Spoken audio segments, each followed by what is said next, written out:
So, Kagurabachi is actually kind of incredible. I'm dead serious. I'm not saying this for the memes, but after genuinely reading all of the series, analysing it, I've discovered that it's going to blaze a path for new manga since all of the new gen is ending. In this video, I'm going to break down why exactly Kagurabachi works and how it's going to get even better in the future. So let's begin with something obvious. The art is honestly phenomenal. At the beginning, it's nothing really crazy, but now, for a weekly series, it looks amazing. The battle between Chihiro and Sojo is the main example of how great the art is. The brutality of the fight really shines through, and you can feel the impact of every clash, unlike other manga which struggle. I struggle to read a lot of manga, and you might be wondering why. Well, because there's usually too much text for me, and my ADHD can't handle it. I mean, you guys should have seen me studying in high school, it was tragic. But with Kagurabachi, I was pleasantly surprised and found it a fun reading experience. Paneling is really important and can start to affect the series in a negative way if done wrong, but on the other hand, heighten the series to a new level. One Piece is my favourite manga of all time, and yet it does have the issue of panels being too messy, since Oda has to cram in so many details to connect later. Kagurabachi though, at least so far, is an easy read. Now this moves us on to the battles. They are incredible. Like from the first chapter, I was enthralled with the combat, and not just that, but the power system is fascinating. The abilities in Kagurabachi revolve around the life essence, known as Gyoku. This powers sorcery in this world, with sorcerers possessing mystical art relating to their personality in most cases. Ones who are blessed with techniques are known as sorcerers, but even if you don't have one, you can still become powerful by imbuing your Gyoku into objects, like katana for example. But there's another level to it, and that is with unique weapons. The prime example being the enchanted blades that Chihiro's father created. He was the only person ever capable of manipulating the ore known as Datenseki, and their power was capable of ending wars. There were 6 in total, but after retiring he created another for his son, Chihiro Rokuhira. He made this blade known as N10 with his very soul, as it was his intention to pass it along to his son. So to explain this unique power system, I'll use N10 as the example. Before I do go into the specific techniques, all of the blades have a specific nature to them, and with N10, it's goldfish. This may seem, well, a bit weird, but it's actually super interesting, and the reason it's like this is because Chihiro's father made it with his son in mind, who always took care of their goldfish and him. The first ability of this blade is Aka. This technique summons a red goldfish that swims around Chihiro, blocking incoming attacks. And not just that, but the goldfish in fact absorbs them, and allows Chihiro to send the same attack right back at his opponents. Think of Meliodas' full counter from 7 Deadly Sins. This does have a limit though, as against Sojo he took considerable damage after taking a direct attack, since Sojo also had an enchanted blade known as Cloud Gouger. But this technique is busted to say the least, as it makes his defense near impenetrable by the average opponent. And we haven't even seen the limits of this technique yet. The second ability N10 possesses is known as Kuro, also known as long range attacks. It seems pretty basic on the surface, but there's a bit more to it than you might expect. This is Chihiro's most used technique, as it's kind of fodder control. I mean, every main protagonist needs one. It expands his attack range immensely against many opponents, but recently Chihiro evolved it to the next level. Instead of using multiple big goldfish, he split the attack into many small ones, creating a new attack called Scatter. This allows Chihiro to send many high-speed slashes that people can barely react to.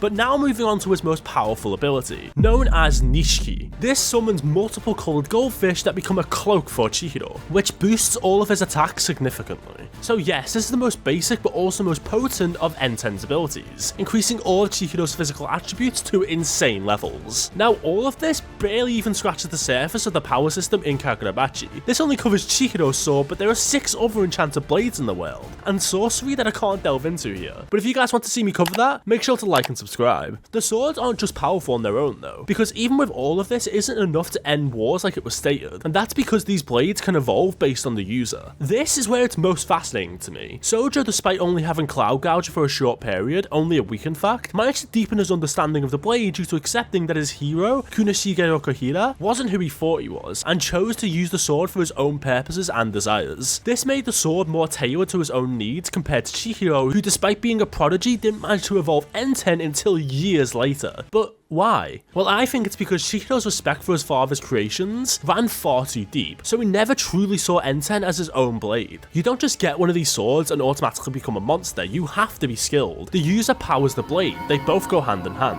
Chihiro became obsessed with pure revenge that his actual emotions dulled for a long time. It was only his instinct to survive and save Char that evolved the blade. He finally stopped thinking logically like he always does, as he let his body take control in a situation where his life was at risk. I also believe that the blade is the object that displays Chihiro's growth as a character. When you first begin reading, he seems kind of dull and lifeless, but that's the point. After losing his father, he became obsessed with revenge, to kill the people who took his life, so his individuality was lost, explaining his deadpan expressions. But Chihiro starts to change thanks to two people. The first being Sojo, the first major villain of the series, and he's fantastic. Sojo was already one of the biggest names in the Japanese underworld before receiving the enchanted blade, Cloud Gouger. He serves as the antithesis to Chihiro in almost every way, not seeing the enchanted blades as something to protect the weak and defeat evil, but as instruments to kill and nothing more. Obviously, Chihiro showed his determination by receiving his most powerful attack, revealing in the process that Kunoshiga Rokuhira was in fact his father, and this one encounter caused a major shift in both of them. In fact, the whole reason Sojo was able to evolve his Mei technique was because he emulated the same principle as Chihiro's Nishiki. After learning the truth about Rokuhira, Sojo changed entirely, and in the process he taught Chihiro that the swords his father created have to be wielded according to the individual's needs, or they'll never grow. This is what his father desired, for his sword Enten to be mastered by his son in his own unique way, instead of just trying to become like him. I mean, he literally stated this to Chihiro, that he shouldn't try to be better than him in swordsmithing, but become his own man, since he's better than him in many ways. Sojo and Chihiro's clashing ideals are shown within the fight, as when they're literally fighting to the death, they're having a conversation about what they believe in. When facing Sojo, it showed that despite Chihiro believing that he understood his father better than anyone, Sojo was right about a few things, due to them both being accepted by the enchanted blades. They both speak for his father, but through his deep-seated convictions and determination, Chihiro defeated Sojo, growing in the process as he destroyed Cloud Gouger. This is something he would have never even considered before Sojo, since these are the last things he had of his father, but now he knows that the actions he takes as his son are what truly matters, and if people are using these swords for evil, he'll surpass them and destroy them if needed. But after this